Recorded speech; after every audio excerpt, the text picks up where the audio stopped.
जय राम जय जय राम श्री राम जय राम जय जय राम। बोलिए सियावर रामचंद्र महाराज की जय।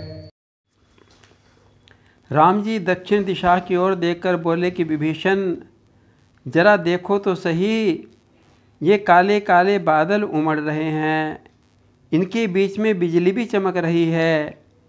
ये बादल धीरे धीरे गरज भी रहे हैं, कहीं घनघोर वर्षा और ओले न बरसने लगें। जब राम जी ने ऐसी शंका जताई तो विभीषण बोले, प्रभो न तो ये बिजली चमक रही है न बादल गरज रहे हैं, ये तो लंका के शिखर पर रावण का नाच गाने का अखाड़ा चल रहा है। लंका शिखर ऊपर आगारा, तह दश कंधर देख अखारा। ये जो बादलों की काली घटा दिख रही है ना, ये तो रावण का मेघडंबर नामक छत्र है जो उसके सिर के ऊपर टंगा हुआ है।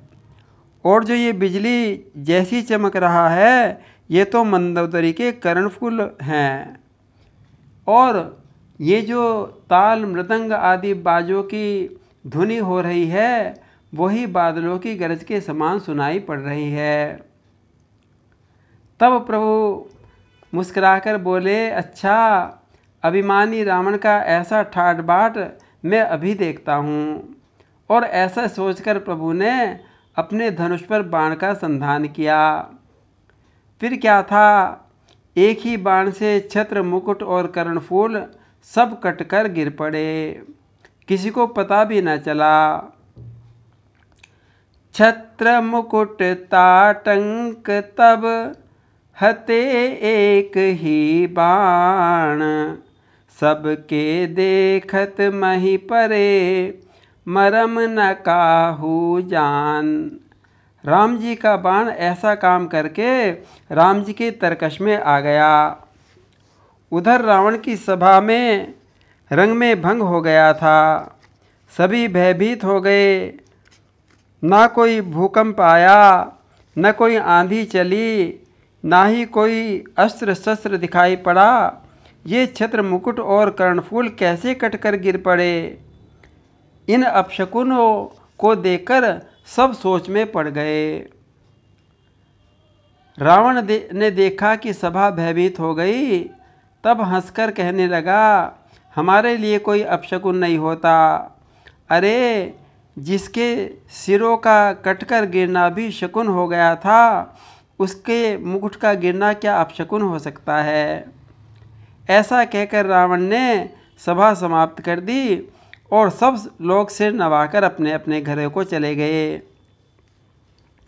मंदोदरी को चिंता हो गई, हाथ जोड़कर कहने लगी कि नाथ, मेरी विनती सुनिए, राम जी से विरोध छोड़ दीजिए, उन्हें मनुष्य मानने की हट छोड़ दीजिए, मेरी बात का विश्वास कीजिए। ये जो रघुवंशमणि राम है ना, ये तो विश्वरूप हैं, सारा संसार में वे ही व्यापक हैं, वेद ऐसा बताते हैं।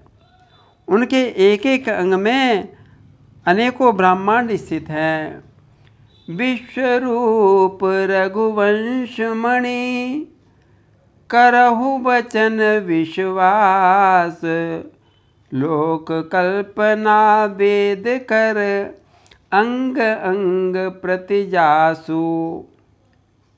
और मंदोदरी आगे रावण को समझाने लगी कि हे प्रभु, मेरी बात सुनिए, देखो राम जी का विश्वरूप कैसा अलौकिक है।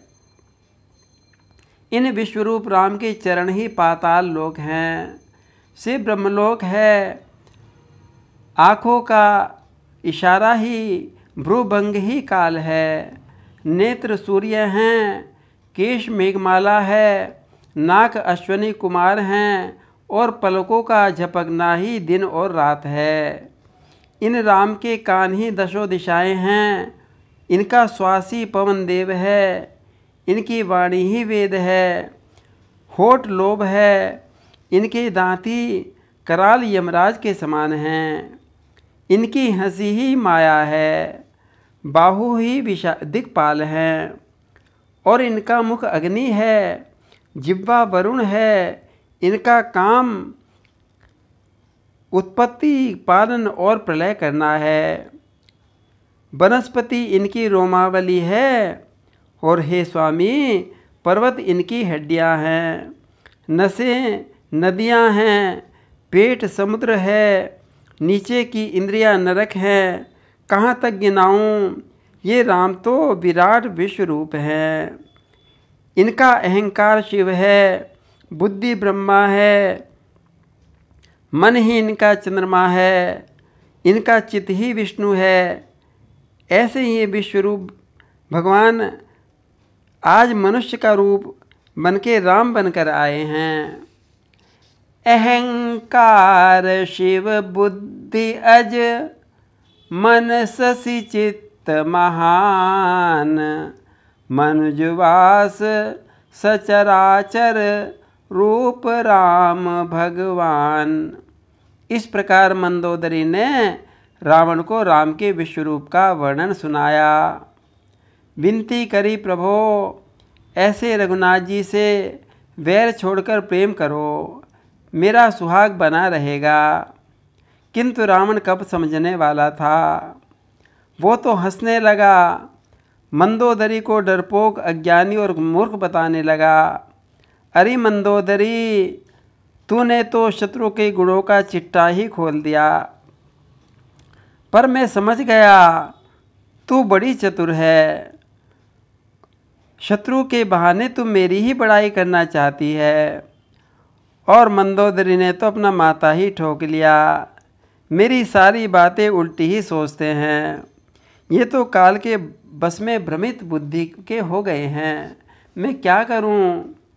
बैत के पेड़ पर कितना ही जल बरसा लो, किंतु वह तो फलता फूलता नहीं। इसी प्रकार मूर्ख के हृदय में ज्ञान नहीं हो सकता, चाहे ब्रह्मा और शिव आकर ही उन्हें समझावें। और अहंकारी रावण तो मंदोदरी की बातों को हंसी में उड़ाकर अपनी सभा में चला गया। बोलिए सियावर रामचंद्र महाराज की जय।